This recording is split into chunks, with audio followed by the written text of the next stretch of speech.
baby, my Valentine, yeah. Boy, now you're making my temperature rise. If you leave me, I go die. I swear, you are like the oxygen. Hi guys, my name is Nonima Tigela. Welcome to the Noni M podcast.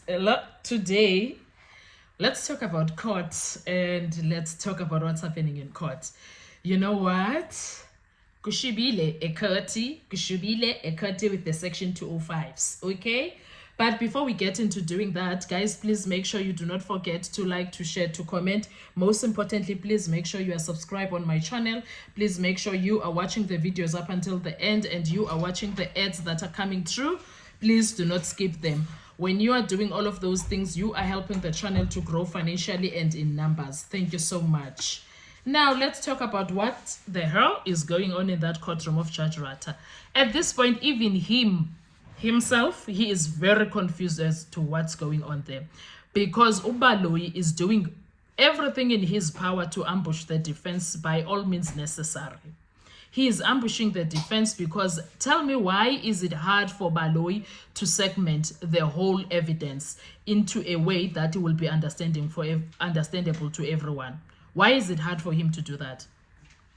Why is it hard for Mr. Baloyi to do that? Segment everything as per Rata's request. He is even ignoring him now. He can make any signs to them, both him and Rose, but bottom line, he's even also confused and is being ignored by Baloyi because Baloyi has a narrative that he wants. And still at this point, this section that they are busy with, why is it hard for Baloyi? Why does he not want this man to say so and so did this section 205? Why is it hard when Procedural is asking for that?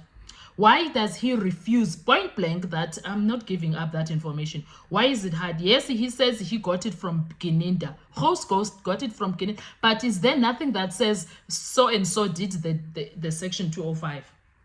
Why is it hard? Why is it a problem for Baloyi for all of that to be on record? Why can't it be on record? Because at this point, we need the statements that or the affidavits that Gininda did to say that he requested the situation himself. Did Gininda request any section 205? That's the main question right now.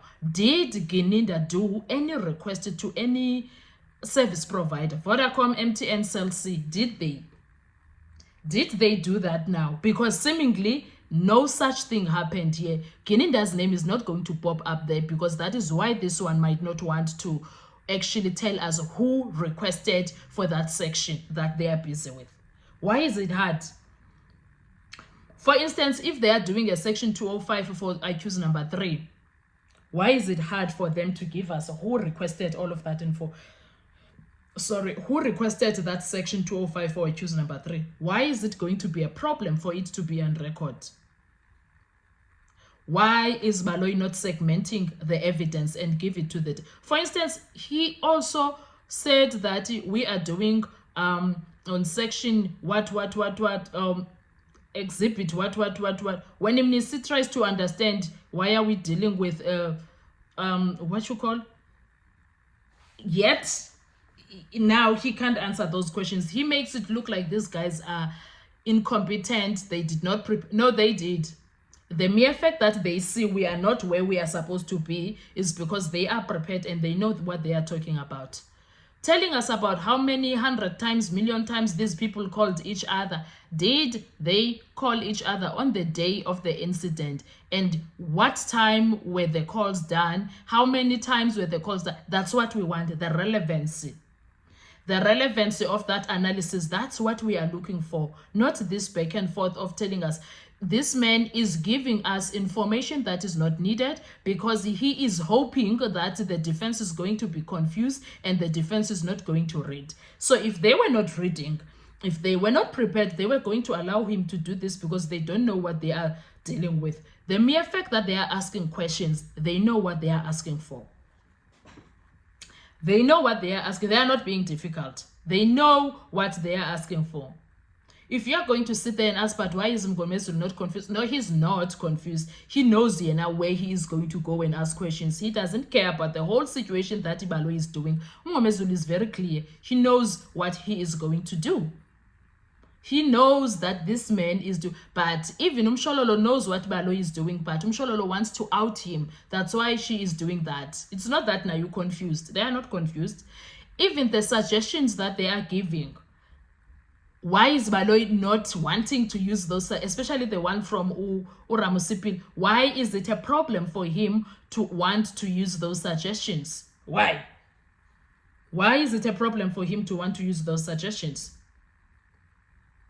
What is he hiding? And he knows his face is also at a disappointment level because he's not like that, but he's pushing forcefully so because he's saving whatever he is saving. He is doing wrong things and he knows it. Like at this point, this judge is supposed to tell him, if it's not clear to the defense, we're taking it out. Another judge would say that. Would say it's either you segment this to a situation that these guys will also understand, or else we're not dealing with something that is not understandable here. Those are the things that this judge, to get Baloyi to cooperate, is for him to force his hand. But he won't do that. He won't do that. Baloyi is dismissing even him asking for segmentation because he is also confused. At this point, because Abamshololo are not going to let it go. They can see what is happening. They can see we need the relevance of the whole situation. He must bring the relevancy and he must follow procedure, policy, and all constitutional considerations, Baloyi, which he is not doing. He is not doing that. The exclusion of relevance is also of relevance of evidence is one of the reasons this will be constitutionally not right, because they are excluding things that are important. Why is he doing that? Why is he doing that? I think these guys wanted to test the practical test of relevance when they said, let's do ABCD. So it's not coming out. So they must say, we don't understand. Because they are sitting there trying to determine the logical relevance. It's not coming. It's not coming. They are trying to also determine the admissibility and weighing logical relevance of the evidence. But no, all is happening is procedural inconvenience. That's what is happening. That's what is happening, procedural inconvenience, and this man does not care.